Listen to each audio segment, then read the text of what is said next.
Seems to me we have a few real issues in society at the moment, in our culture, and not the least of which revolves around identity. There seems to be a big problem with identity. In this country, in other countries, in society in general. And to that I ask, where is the church? On that uplifting note, my name is Steve. Welcome to Christianity Out Loud's weekly word. I apologise, it's been 2 weeks since I've uploaded a video or an audio podcast. Work got in the way. Actual work got in the way, not the stuff I really enjoy doing, which is this. So moving on straight in, I don't want to muck around too much, straight in. I have a few headlines, a few different things that I'm going to bounce around and talk about tonight. The first thing really stems back to a few weeks ago when the Manly Sea Eagles Rugby League Club announced, unbeknownst to the players evidently, that they were going to play in a Pride-themed jersey. If you generally do things without consulting the people who work for you or employ, it tends to never really end well, or at least has the potential to not end well. Anyway, this one didn't. The National Rugby League, being what it is, has a number of players who are from Pacific Islander cultural backgrounds, ethnicities, that sort of thing. And many of them, and I would say if not 50%, at least a substantial minority, so a lot of players, we're not talking 5% here, a lot of players are church-attending, Bible-believing Christian. And what happens is when you insist that they wear a Pride jersey, something that they don't necessarily agree with, and they decide not to do it and stand themselves down for the game, then there is a big level of controversy. And I will give you 3 guesses which way the controversy flowed. You're right, not much support for those players. You name it, they were called it. It's interesting. Their main issue, it's a bit of an old story now, but their main issue appeared to be the lack of consultation. You didn't consult with us. I don't think that's an unreasonable request, particularly when you're going to ask people who have a certain set of beliefs, values, have a certain worldview that often is culturally entrenched in who they are, to represent something that they don't believe is right. Now, they stood themselves down, they didn't play, Manly lost, gave a good account of themselves regardless, but lost. And there's apparent rifts between players, and who knows what is actually going on in that club and how true any of those reports are, because yes, our mainstream media here in Australia doesn't let the truth get in the way of a good story frequently. Okay, so who knows what is actually going on there. My biggest issue with that was that it was all done in the name of inclusion. All done in the name of diversity and inclusion. And there were some very interesting signs being held by probably family members or supporters of those players at the ground the other night. They were held up, stand with the Manly 7 or support the Manly 7, hashtag inclusion, hashtag diversity. Because we all know what these people mean when they say diversity and inclusion. What they mean is, you will support our lifestyle, you will support who we are and what we do, and you will be happy about it. That's what they mean. Otherwise, why do we need a Pride Week in every sporting code. Brings me to an interesting point, or an interesting thought, which is that of pride. And I touched on that before. When I say before, I touched on that a few weeks ago. Because it's not like there's no precedence for players standing themselves down, or not making themselves eligible, or not wearing that particular themed jersey when this particular week rolled around. I noted the Tampa Bay Ray baseball players who elected to not wear that jersey for the same reason. This goes against our religious beliefs. We do not believe that Jesus would condone this sort of lifestyle. Yes, we love them, we love the people, but we're not prepared to support that lifestyle. Now, I have no problem with that attitude. Okay? I have a problem with the forced inclusion. I have a problem with you will wear this rainbow and you will smile. See, many players, going back to rugby league here, they wear strapping tape all over themselves. It's a fairly, I say violent game. It's not violent in the sense that there are people punching each other. It's violent in the sense of it being a high-impact physical game. So a lot of them have got strapping tape everywhere. And many of these Christian players, or Pacifica players, Islander players, will have, say, a Bible verse on their wrist strapping tape. Or I've seen Jesus, the name Jesus written there. Now, they're entitled to do that. No one has a real issue against that. It's not a profanity.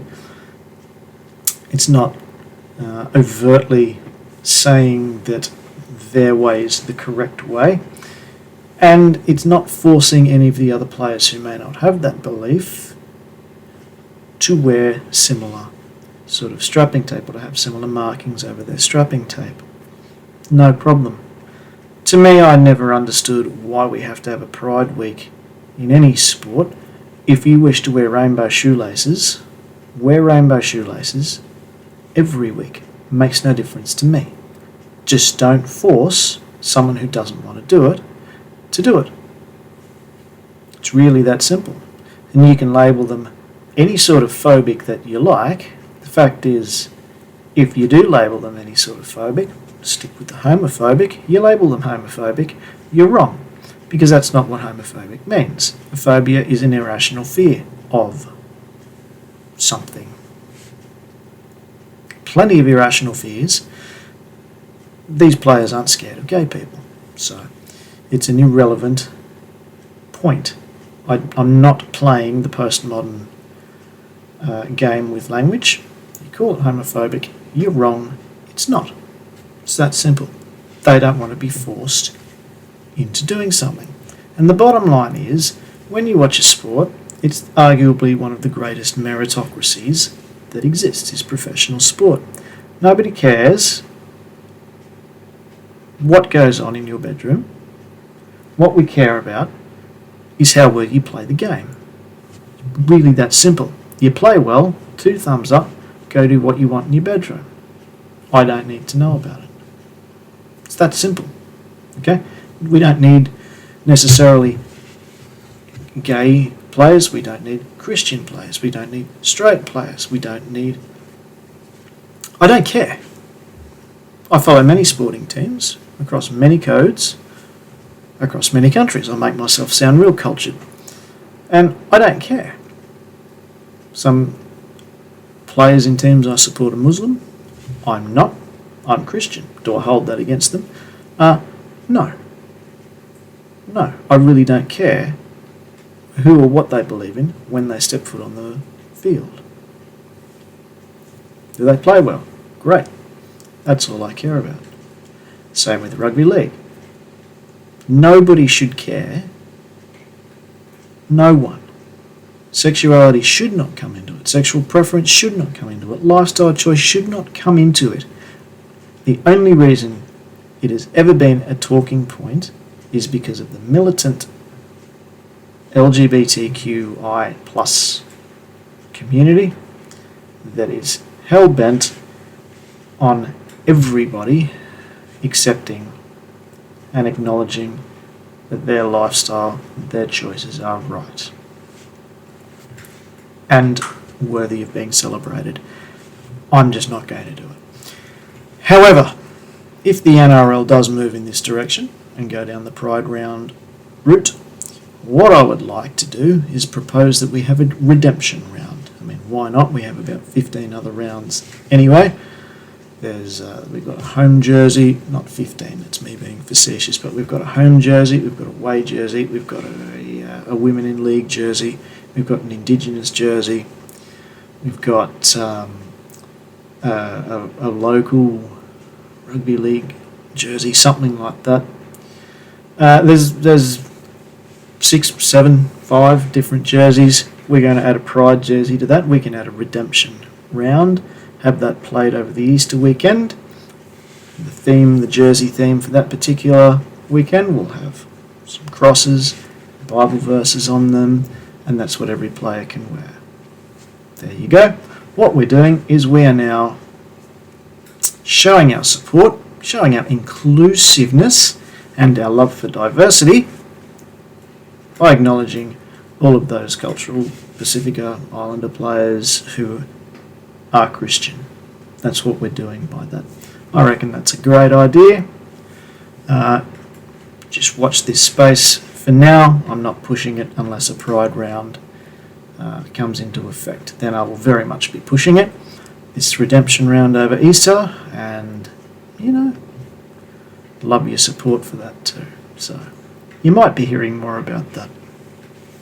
Which actually brings me to the church, and to a particular church, an Episcopal church. I think that's how you pronounce it, Episcopal church. Granted, I don't know much about that denomination. Okay? However, what we do, an Episcopal church invited a drag queen to perform a show in its Pride Chapel in New York City. Reading from this article, the video showed how religious these degenerate leftists are. Not my words, they're the words of the article. But instead of worshipping Jesus, these lunatics worship a burly man dressed like a woman.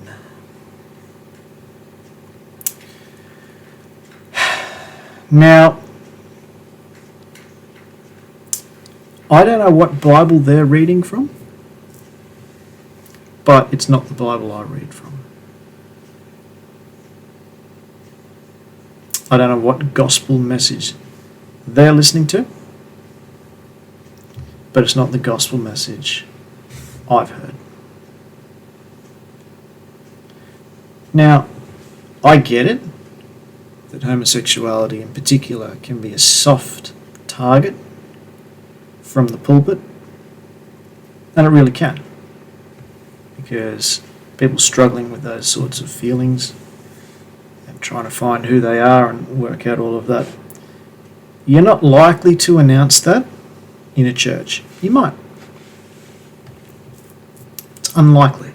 You're more likely to try and bottle that and then sort of quietly move out and find who you are outside of that. And it's always, I guess, fascinated's a word I could use. It's fascinated me how a morbidly obese, by the medical definition, so not some 1,000 kilo man, but a man who would be overweight, okay, could stand at the front and preach the ills of homosexuality whilst being overweight. Now, why would I bring that up? I bring that up because there's this wonderful verse in the Sermon on the Mount, which is a great passage of Scripture, okay, where you are to remove the plank from your eye, plank. You remove the plank from your eye before you comment on the speck in your brother's eye. So my suggestion there would be anybody who thinks of doing that, these homosexuals, well, let's just put a mirror up. Could we lose any weight? If so, why aren't we? because of thyroid. No. No. Is it slothfulness? Is it gluttony? Maybe let's work on them.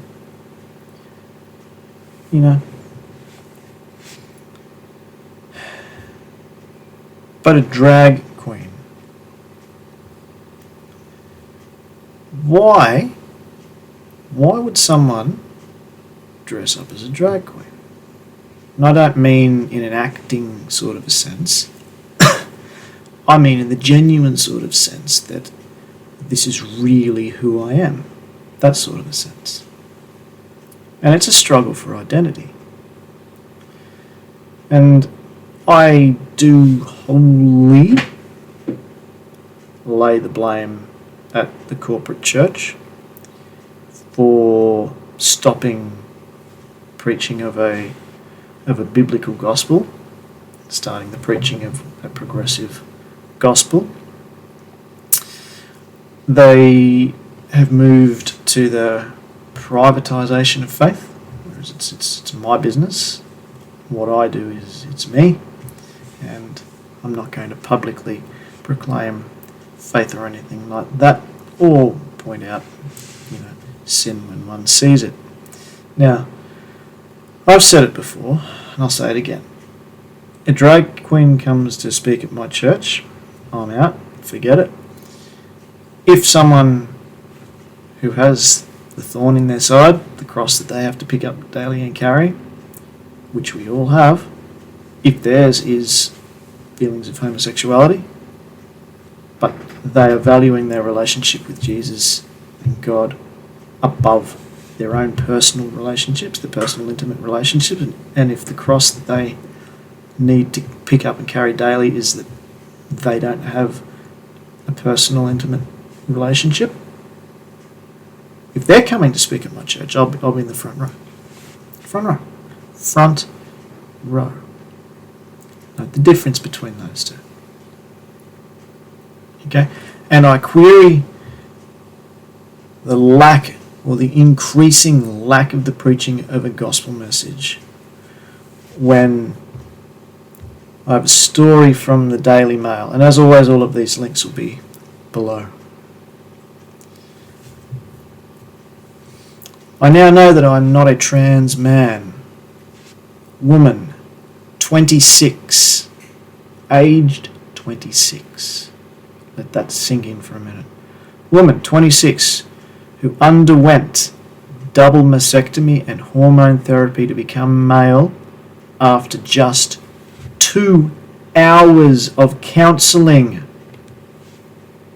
tells of her regret as she begins detransitioning back to female. Dot points under that. The person's name says transition was approved just after 2 hours of private counselling. Born female. Person's name had a double mastectomy and took hormones to appear male.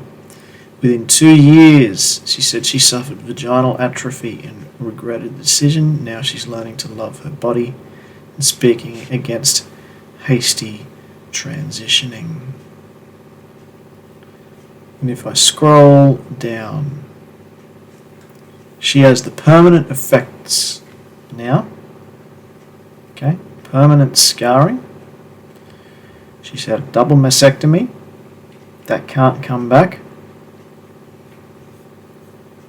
Okay. She will never breastfeed. All of that's gone. If indeed she can fall pregnant,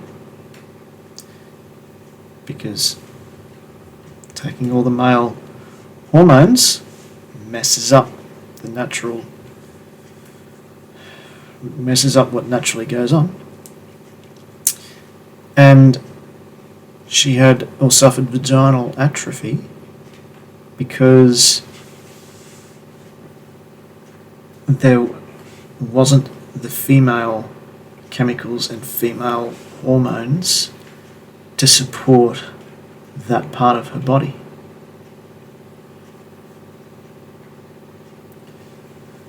Left her in immense pain, left her at increased risk of cancer, goes to the doctors, At age 24, she was then, and was told, we can fix this through a hysterectomy. 24. The only option is a hysterectomy. What leads a person like this, who is suffering mentally, and I don't say that lightly, I do not say that lightly at all. That is not a throwaway of the mentally ill. No, there is a cognitive dissonance there. There is an issue mentally there. Point 1, why are we not fixing the mind? Point 2, why is someone in their early 20s going and exploring surgery, irreversible surgical and chemical treatment that will now leave her permanently scarred, will leave her permanently unable to breastfeed, and will probably leave her sterile? Why is her first port of call a transition centre?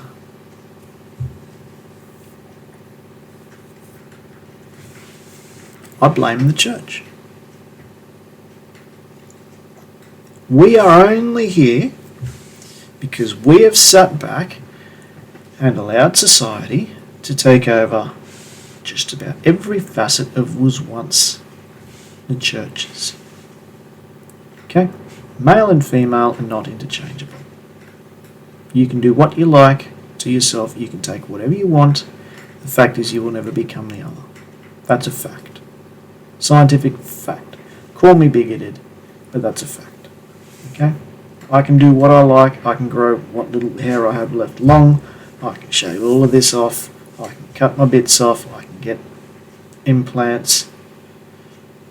I can get all the chemicals. I can take all the chemicals I want. I will never be a woman. You know why? Because I'm a man. It's that simple. Okay? If I die, you dig up my bones 150 years from now, any medical professional will be able to take one look at it and go, male. It's encoded in every fibre of my being. I'm not assigned it at birth. Okay? I'm not assigned it at birth. The doctor didn't pull me out and go, let's go male. No. Pulled me out, looked and went, congratulations to my mother and father, you have a baby boy. That's the way it is.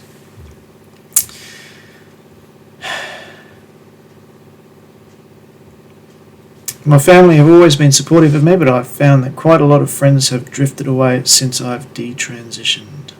See? Where's the genuine connection? Where's the genuine relationships?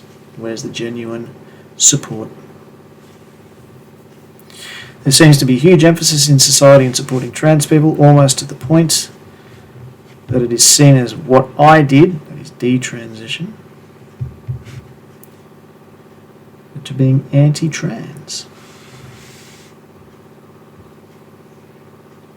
You know, when I told people I was transitioning to male, I was met with overwhelming excitement and support from my friends. When I revealed I would be reversing the process, I was met with questioning and distance from so many people I considered to be friends. The people who matter to me are here for me, and I'm in a much better place now and looking forward to the future. I mean, I really do wish her all the best. I wish her all the best. I hope that one day she can experience the joys of motherhood. I really do. But on that note, gender clinic closes due to unsafe treatments. Well, who would have thought?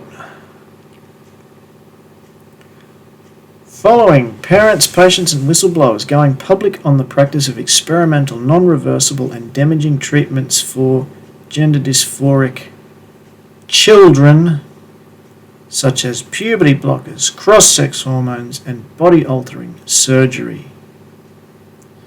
The UK National Health Service have shut down the 102-year-old Tavistock Clinic, until recently thought to be the UK's premier psychiatric clinic. So who would have thought, when you get a 6-year-old and put them on hormone blockers, puberty blockers, start cutting bits off them, who would have thought that messes them up mentally and physically?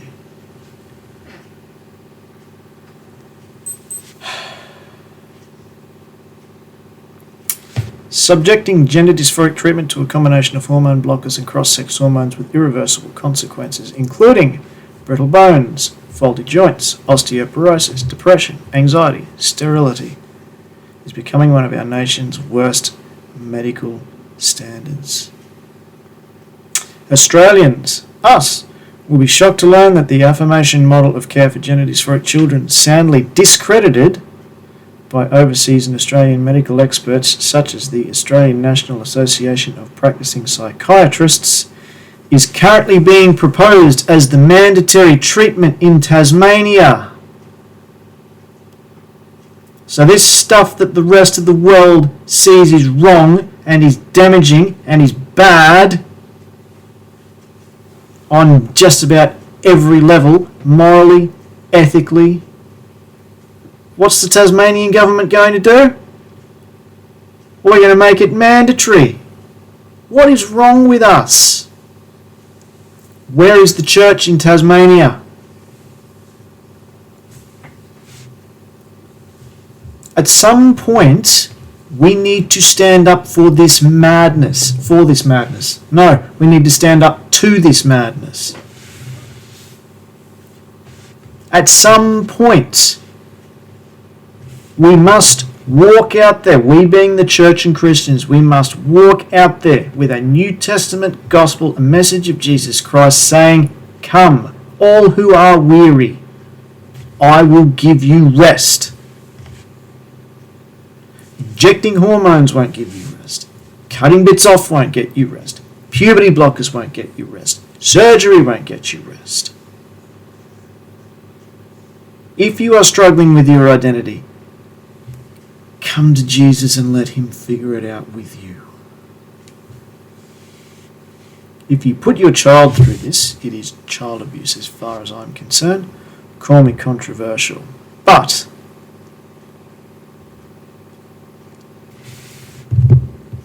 when Douglas Murray, gay atheist, there you go,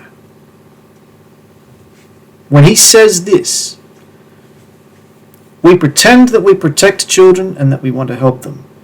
And actually, it's just not helpful, but actively cruel to say to a child that is confused, if you feel a bit strange in your body, maybe you're of the opposite sex. That is wicked. I hope that in this generation there are going to be class action lawsuits and more coming down the road as fast as anything. Adults, it's one thing. But as a child, what a wicked thing this was to allow to go on. Okay, where's the equivalent Christian voice? Because, hi, I'm here, but this channel's not big, this podcast's not big. I'd love it to be, doesn't mean I'm going to stop. But where is the Jesus Christ voice going out and weeping for these children, going, come to me, come, I will give you rest, I will give you rest, take my yoke, I will give you rest, let me help you figure out who you are, let's work through this together, because I did not create you in the wrong body. You were fearfully and wonderfully made, knitted together in the womb, according to the psalmists. Now, if that's the case, he doesn't make mistakes. If he doesn't make mistakes, your body and your mind are correctly